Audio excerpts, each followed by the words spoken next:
First things first, we're going to unplug the power distribution board. These are the cables that run over from our power supply to the power distribution board. That way our game is not under power in case we accidentally short something, and yes, they should be labeled. We're then going to go up front and we're going to turn the game on. As you can see, a green light came on that small power supply.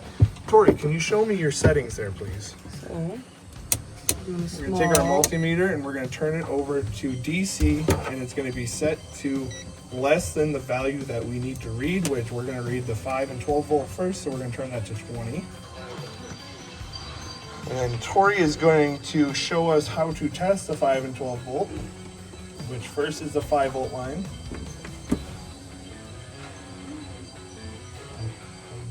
So she is reading the small power supply 5 volt line. As you can see, we are on red, black on black. And then she's going to show us how to adjust this if we need to, and a small turn at a time. This one is set correctly, but she's still going to show us how to change that if we need to. Little resistor dial on the far end. You need a number 1 screwdriver, and that was less than a quarter turn and it jumped already. So once again, very small turns.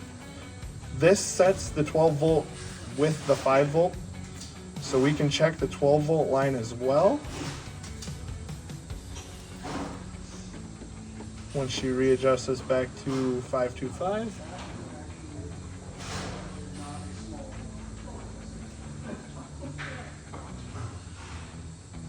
There we go. Show me the 12 volt. Once again, red on yellow, black on black. And that multimeter should read right around 12 volts.